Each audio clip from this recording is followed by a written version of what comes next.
Yakuza, the franchise otherwise known as Holy Shit, I Can Do That Too, or NANI? The game. Yakuza 6 Song of Life first released in Japan in December of 2016, but would not make its way to the rest of the world until April of 2018. Although this is the 6th mainline entry, this is a very safe place to jump into the series. From the main menu, the game offers you a serviceable synopsis on each game that came before it. This can take around 30 to 35 minutes to fully read through, but it isn't entirely necessary. In the opening minutes of the game, they do a spectacular job of setting up all the context you need to understand everything that's about to come. Even if you're a newbie to Yakuza, expect the opening hour to pack a solid punch to your emotions. Especially if you're anything like me and you have a soft spot for children and orphans. Not the orphans! So if all you needed to hear was that this is a safe place to jump into the series, go play the game now. For the rest of you, I hope you enjoy the cheerleading I'm gonna do going forward. Like a lot of the other reviews that I've done on games that are pretty complicated to cover, this review is going to be broken up into sections, and the first thing we're gonna talk about is the story.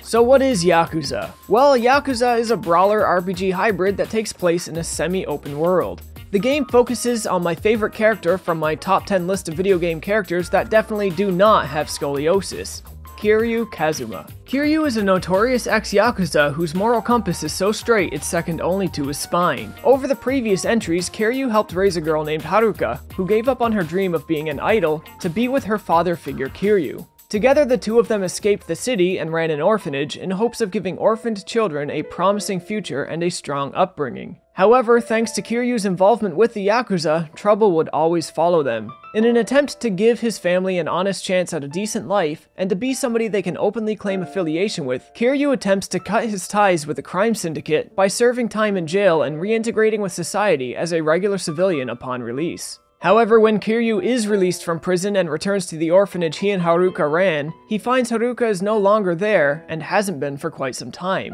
and so he travels to Kamurocho to track her down. Although he finds Haruka, events quickly transpire that cut off her communication with him, and a new surprise is left in his hands. This surprise is named Haruto, a baby that Haruka had in secret. Left to look after young Haruto and with no way to communicate with Haruka, Kiryu taps into his old network of information and tries to track down the baby's father or anybody who knows anything about the life Haruka had been living. Only the world of Kamurocho and Tokyo has changed significantly since Kiryu had gone to prison. The world has evolved and a war between many gangs is soon to break out. And so Kiryu exists as a kind of old man figure, adapting to but never dejected by the various changes to the world around him.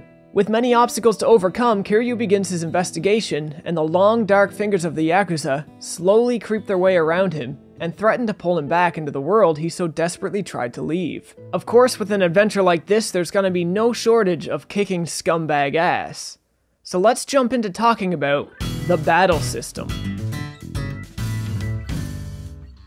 Yakuza 6 is a brawler first and an RPG second. Controls are simple and what you can do with them are limited at first. Square to punch, triangle to kick. X to quick step, which works like a dodge, and circle to grapple, which can be chained with square, triangle, or circle again for a spinning throw that knocks enemies over like bowling pins. R1 works as a sort of lock-on, but it's definitely not a real or genuine lock-on that you may be familiar with. L1 is your block button. Combat happens directly in the world as opposed to separate screens like traditional RPGs, and can be avoided if you desire, but it can happen almost anywhere and at any time, as gangs roam the streets in droves. Although battle always begins as hand-on-hand combat, if you look around your environment, you're guaranteed to find something to use to your advantage. From small things like chopsticks, plastic bottles, and empty cans, to large things like street signs, tables, and chairs, as well as more conventional things like swords, knives, and guns, everything is a weapon. Don't let the guns fool you, however. You can fire them from a distance, but make no mistake, this is through and through a combo-based melee game. In the top left corner beneath and beside your health meter, you have your heat meter. As this charges, you add heat orbs here. Heat orbs can be exchanged for special attacks known as heat actions that you activate with triangle. These attacks are definitely the highlight of combat. Depending on the weapon you have in your hand, the environment objects close by, or who you are fighting alongside, these attacks will be different. Though they play out automatically once you choose to use them, they do so much damage, are executed with so much style, and are so visceral in design that they just feel damn satisfying to make use of. Additionally, the heat orbs can also be exchanged for special attack mode that culminates in some pretty powerful QTE-based combos. As you complete quests and win battles, you gain experience in 5 different categories. These experience points can be spent to upgrade your base stats, unlock new combos, new special attacks, or increase social skills. These skills take Kiryu from being a hardened and stiff fighter showing his age, to being a badass whose combat moves occasionally look like breakdancing techniques, akin to Eddie Gordo from the Tekken series. That all said, while it's definitely worth it to expand your list of available moves and social skills, the stat system doesn't run so deep that it feels like progression is reliant on being a high enough level to defeat your foes, and I, for one, value this approach. In a way, I feel half compelled to try another run at this game and see how far I can make it without leveling up at all, as if doing a Soul Level 1 run on Dark Souls. But this would be no easy task. The game on normal difficulty does lean a bit on the easy side, but it definitely throws challenges your way with the many boss battles it contains. The boss battles are proper tests of your skills and understanding of the combat system, and they feel very rewarding to overcome. If you are struggling after 2 deaths, the game will ask you if you'd like to drop the difficulty down to easy. I don't know if this change is permanent, as I never took the option. Now, I don't have a proper segue into the next part, so we're just gonna side quests and additional content. As stated earlier, Yakuza 6 is a semi-open world game. What I mean by this is that there are a couple maps you can explore to your heart's content, depending on where you are in the story, but you don't have immediate or constant access to both at most points. So what would an open world be without content to fill it? It's no secret that Yakuza's world, when compared to others, is quite small. But what it lacks in size, it makes up for with huge, sticky loads of content. The side content in Yakuza 6 comes in many forms, but it all seems to be built around 3 core principles. The first principle being, does it add to the world, is it interesting? Yakuza is loaded with sub-stories that can take upwards of an hour to complete, and these sub-stories all have amazingly fleshed out characters and themes that build upon the small yet lifelike and believable world that Yakuza takes place in. Unfortunately, sub-stories do lead to my biggest complaint about the game. While I love the stories themselves, I found it slightly irritating that many of them auto-launch if you walk within the area they're supposed to begin. There was many times after messing around for an hour or 2, I decided that it was time to move on with the story content, only to be cut off by an hour-long sub-story starting itself as I made my way to the story mission. In addition to these large sub-stories, you also have Troubler quests. Just like Tumblr, exploring Troubler will surely bring a lot of trouble your way. Troubler works like a quest board accessed through an app on your phone. Here, citizens of the various towns can post when they see something bad happening in town, and you can go and respond to that post. These generally all have stories attached to them. Where they are much smaller in nature, they do still help to flesh out the world in their own small way. The characters involved in the sub-stories and Troubler quests rarely show up in the main story, if they show up at all, but they help shape the world in a way that gives the events of the main story more weight and context. At least, they typically do. The ones that don't fit a little better into the second principle side content is built around, and that principle is it fun? Where the occasional sub-story doesn't add much to the world, it is at the very least entertaining or comical, with many being built as reference to movies and pop culture. Of course, this principle of fun shows itself best in the various mini-games around the world. Whether it be watching Kiryu type to girls in a live chat using one finger on each hand. This live chat website, by the way, is an actual website. I mean, go ahead and type it into your browser.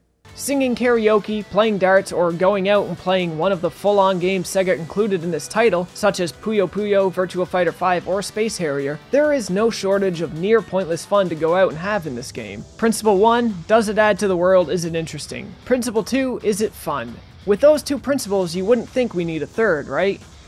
But it wouldn't be Yakuza if we didn't have Principle 3. Is it Mahjong?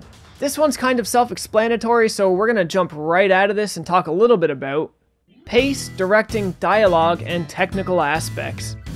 Whew, exciting.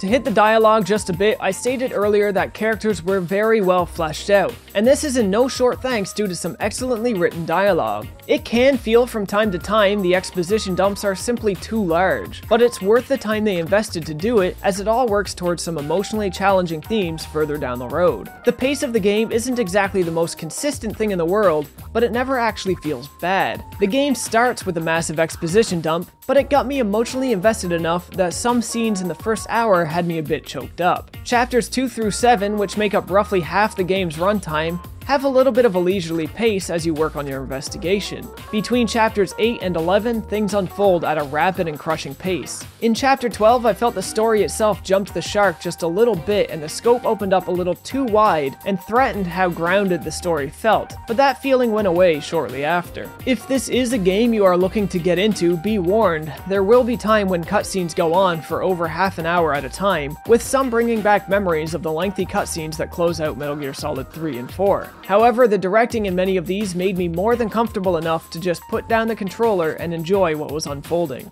Whoever directed these scenes knew exactly what they were doing, how to position the camera angles to give action the most punch, how to let the camera linger on characters long enough for you to feel their internal struggle, how and when to cut to black for dramatic effect, and how to perfectly utilize misdirection for comedic effect. And of course, this is all solidified with an excellent voice acting cast that includes a small handful of Japanese big screen celebrities.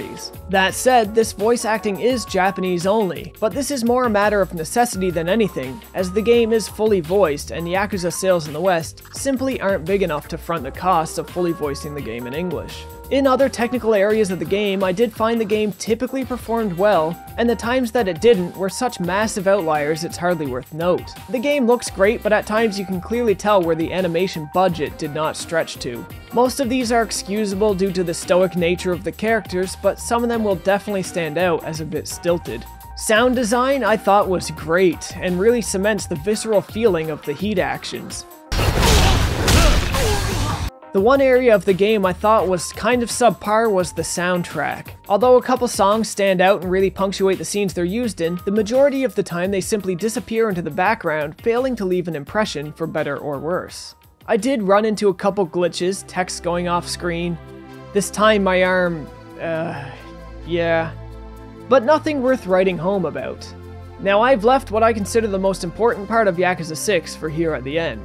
The part that, without a doubt, resonated the most for me. So without any more ado, let's talk about the characters and narrative themes of Yakuza 6. Although the story takes place around an investigation and the crime syndicate, it is very much a story about the characters. Though stoic in nature, we do occasionally get glimpses into Kiryu's emotions. And when we do, these moments mean the world. Often they are fleeting and subtle facial expressions that manage to just take small pinches at your heart. Other times they can be full-on meltdowns. While you come to feel that Kiryu is the strongest and most noble man around, he never fails at feeling mortal or human because of these moments. Though he's constantly taken out of his comfort zone, his reactions are always perfectly in line with his character, and this consistency helps you understand the various layers of our main character. Yakuza 6: The Song of Life is absolutely loaded with characters, both in its main story and its side content, and with very little exception, they are all very well developed and add to the world that they exist in. Some may find the cast of characters to be a bit bloated or hard to keep up with, but if you're ever lost, there is a compendium if you ever need a reminder. Even though the characters are many, they mostly share one common underlying theme, so I'd like to address the majority of the extending cast holistically. In one fashion or another, everybody seems to be experiencing their very own war at home.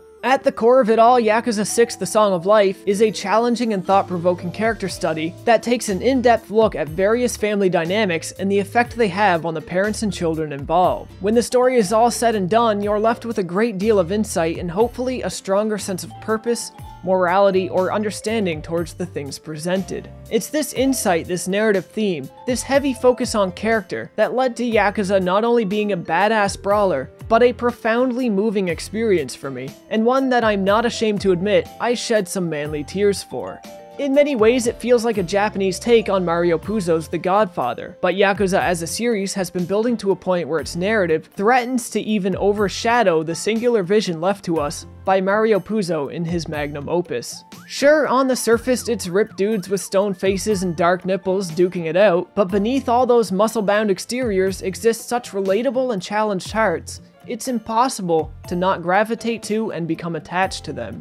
Yakuza 6 is sure to make you laugh and sure to make you cry and double sure to make you feel like a total badass. If you guys came across Yakuza fans in the past, you may know just how devout they are to this series. Any opportunity to bring it up is an opportunity taken. Although I never met a fan that forcefully tried to shove their opinion down my throat, I can see this fanbase being a bit annoying to some people. But I gotta say it here, and I gotta say it now and as clear as day.